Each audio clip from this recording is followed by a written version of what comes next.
आप ट्रंप की पोजीशन देख के आप उनसे कुछ भी तवक्को कर सकते हैं, लेकिन जब वो कनाडा से मुताल्लिक बात करते हैं कि उसको तो 51st स्टेट होना चाहिए या इस बारे में बात कर रहे हैं, the world takes this seriously. मतलब जस्टिन ट्रूडो का भी बयान आया कि वो ट्रंप संजीदा हैं कनाडा से मुताल्लिक अपने मौके पर बयान में। ट्रंप मतलब क्योंकि सदर ट्रंप का सारों के को ही कुछ पता है कि वो कुछ डिफरेंट करना चाहते हैं। उनके पास 4 साल हैं, उन्होंने पहले दिन से ही काम स्टार्ट कर दिया है। सो यस, इस पे बात तो सीनियर सफारतकार साबिक सेक्रेटरी खारजा अमेरिका में पाकिस्तान के सफीर भी रहे हैं एजाज चौधरी साहब हमारे साथ मौजूद हैं। बहुत शुक्रिया एजाज साहब। एजाज साहब, पहले सदर ट्रंप ने बजाते खुद फ़लस्तीन से मुताल्लिक अजीब से बयान दिए, फिर नेतन्याहू शुरू हो गए हैं। अब फ़लस्तीनियों को कह रहे हैं कि जी सऊदी अरब में इनको बसा दिया जाए, वहाँ एक फ़लस्तीन बना लें इनके लिए। जाहिर है इस पर सख्त रद्द अमल आना था, आया है, आ रहा है। क्या मकसद नज़र आता है आपको इस तरह के बयानात का? क्या बस ये वाटर टेस्ट कर रहे हैं या वाकई कोई बड़ी साजिश है पसे पर्दा? मेरे ख्याल में तो ये कोशिश की जा रही है कि किसी तरीके से ग्रेटर इजराइल का जो मंसूबा था उसके ऊपर बहस की जाए, उसको लाया जाए सामने। और ये एक साजिश है एक किस्म की। और पहले ही आपने देखा कि डोनाल्ड ट्रंप के बयानात के अलावा उनके जो वीर हैं अक़वाम मुत्तहिदा के भी और जो इसराइल के लिए जो उनके सफ़ीर हैं, दोनों ने कहा कि वेस्ट बैंक के ऊपर अब इसका कब्ज़ा होना चाहिए। और साथ ही साथ आपने देखा कि लेबनान और ये अपनी एक्सटेंड करना चाह रहे हैं। इन्होंने अपना एक ग्रेटर मैप इनकी फॉरेन मिनिस्ट्री की सोशल मीडिया अकाउंट पे छपा है। उसमें जॉर्डन का कुछ हिस्सा उन्होंने दिखाया, इसके अंदर शाम का कुछ हिस्सा, गोलान हाइट्स के बफर जोन पे तो ऑलरेडी इन्होंने कब्जा कर लिया।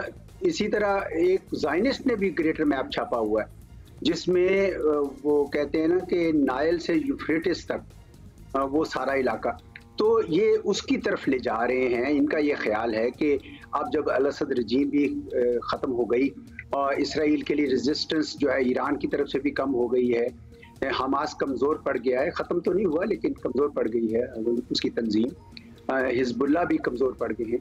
तो ये उनको ऐसा लग रहा है कि जैसे वो ये चाहेंगे और ये वाटर टेस्ट कर रहे हैं कि कितना रेजिस्ट करते हैं ये सारे लोग कि हम अगर यहाँ पे ग्रेटर इजराइल बनाना चाहें। वो कहते हैं बिब्लिकल राइट्स हैं हमारे पास। तो ये क्रिश्चियन वर्ल्ड भी जूइश वर्ल्ड को साथ मिलाकर एक यक आवाज़ होकर कह रही है। लेकिन आपने साथ ही देखा रद्द अमल भी बहुत ही शदीद आया है। अरब की सारी दुनिया में तकरीबन सब ने उसको मुस्तरद किया है, रिजेक्ट किया अंग्रेजी में। और साथ ही साथ यूरोपीय भी तमाम ममालिक, बल्कि दुनिया भर के तमाम ममालिक ने कहा है कि 2 रियासती होना चाहिए। फ़लस्तीन की रियासत के बगैर काम नहीं चलेगा और ये कभी नहीं हो सकता कि 2.3 मिलियन लोगों को उठा बाहर फेंकें। मतलब ये बात उठाने का कुछ मकसद जो है वो बड़ा ही सिनिस्टर किस्म का लग रहा है कि क्यों एकदम से ये कॉन्वर्सेशन में बात आ रही है। एजाज चौधरी साहब, ये बताइएगा कि गुज़िश्ता 1.5-2 साल में गज़ा की जंग से पहले से ही हमने देखा है कि इजराइल से मुतालिक सऊदी अरब का रवैया जो था वो बड़ा मुहतात रहा था, वो बातचीत से मसला हल करने की कोशिशों में था बेसिकली। लेकिन अब इजराइल जो कुछ कह रहा है, क्या सऊदी अरब समेत दीगर अरब ममालिक और इजराइल के ताल्लुकात में आप क्या प्रोग्रेस क्या देख रहे हैं? बेहतरी का कोई चांस आपको नजर आ रहा है? ये किस तरह, how will they go forward? कम है। पहले आपको पता है कि 7 अक्टूबर 2023 से पहले तो एक बाकायदा मोमेंटम बना हुआ था। अब्राहम्स अकॉर्ड तो खैर 2020 की हुई है, लेकिन एक मोमेंटम था और बड़ी ख्याल था कि सऊदी अरब भी शायद किसी वक्त शरीक हो जाए। लेकिन हमास के उस एक्शन के बाद से आपको पता है कि ये सिलसिला रुक भी गया। लेकिन जब से इन्होंने जुल्म के पहाड़ तोड़ दिए हैं गाजा में, उसके बाद तो कोई जी शऊर शख्स नहीं सोच सकता अरब दुनिया में, मुसलमान दुनिया में, कि अब इसराइल को इस वक्त रिकग्नाइज किया जाए। इवन वो जो रिकग्नाइज कर चुके हैं, जिस तरह यूएई, उन्होंने भी बड़ा इस बयान को बड़ी सख्ती से मुस्तरद किया है। तो मैं नहीं समझता कि इस वक्त सऊदी अरब की इस पोजीशन में है। सऊदी अरब तो बहुत अरसे से ये कह रहा है कि जब तक एक अलहदा फ़लस्तीनी रियासत नहीं होती जिसका यरूशलेम का कैपिटल हो, ईस्ट यरूशलेम, वो हम नहीं मानेंगे। वो क्लियर पाथवे चाहते थे इसके लिए।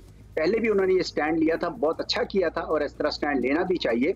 बल्कि मुसलमान दुनिया से तो सच्ची बात है कि हमारी कहीं ज्यादा तवक्कुआत थी कि वो करेंगे, उन्होंने किया नहीं। लेकिन अभी इस माहौल में मैं नहीं समझता कि कोई भी अरब मुल्क जो है वो आगे बढ़ के इसराइल के को वेलकम करेगा या उससे उसको तस्लीम करने के लिए एकदम आता। अच्छा रज़ा साहब, इजराइल जो कुछ कह रहा है और ट्रंप जिस तरह उसके पीछे खड़े हैं, ये मामला प्रॉब्ली हमारे हमसाया ईरान तक पहुंचने का खदशा भी मौजूद है। आपको पता ही है अमेरिका के क्या रिजर्वेशंस हैं ईरान को लेकर और इजराइल के भी।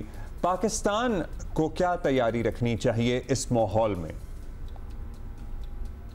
इसराइल की बहुत कोशिश रही है कि इसराइल फ़लस्तीनी मसला इसराइल ईरान मसला बन जाए, और वो चाहते थे कि ईरान चूंकि एक बड़ी ताकत है, उसने इसराइल को अभी तक काफ़ी मुश्किलात में डाला था, और वो चाहते थे कि अमेरिका किसी तरह उस जंग में मुलव्वस हो जाए जिसमें ईरान भी शामिल हो। वो नहीं हुआ क्योंकि अमेरिका ये नहीं चाहता था।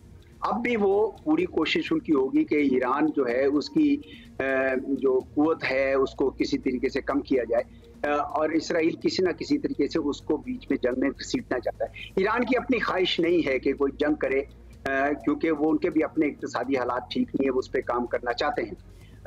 अगर खुदा न खास्ता जंग का दायरा ईरान तक फैलता है तो मैं समझता हूँ कि ये बहुत बड़ी जंग हो जाएगी, पूरा खित्ता जो है उसकी लपेट में आने का खदशा है। अल्लाह ना करे कि ऐसा हो। अगर फर्ज किया इस तरह होता है तो पाकिस्तान जैसे ममालिक के लिए भी खासी मुश्किल होगी, क्योंकि हम किसी तौर पर भी फ़लस्तीन के साथ जो हमायत करते हैं उससे हम दस्तबरदार नहीं हैं।